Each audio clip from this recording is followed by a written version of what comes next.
We don't need better copyright laws. We need a new system that turns creators from adversaries into stakeholders. Not questioning whether AI will use your work, it's whether you'll shape how this happens. We need to align incentives between the creator economy and the AI large language models and anyone using content. Not just to give them credit everywhere, that's pretty much impossible, but to use some form of attribution and recognition to do more than just sort of say, we're scraping it, it's all fair use, and thanks for creating it. Copyright law for AI looks like a castle built to protect books. Stone walls, drawbridges, guards at every gate. For centuries, it worked beautifully. Then AI showed up, not with battering rams, but with wings. And suddenly, our castle walls became sort of irrelevant.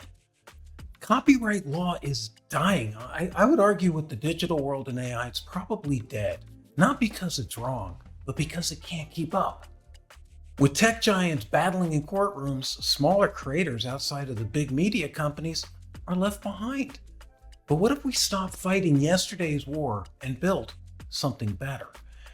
Moving from protection of someone's creative work to participation.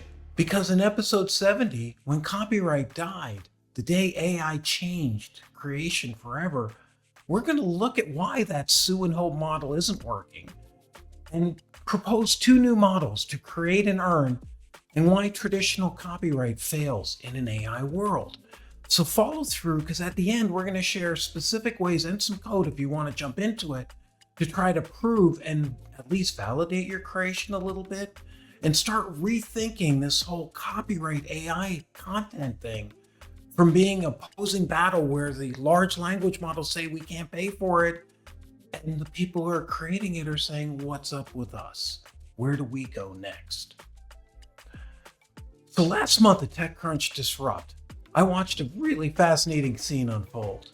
Martin Casado of A16Z, Andreessen Horowitz, was explaining AI regulation in a great session. When I asked him about the elephant in the room, why do tech companies keep treating AI training like a copyright-free zone?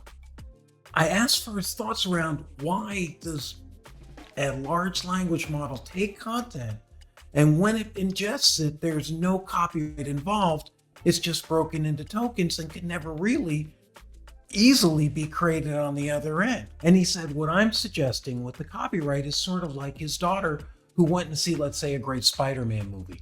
So she comes home and she's drawing a Spider-Man, right? Same thing.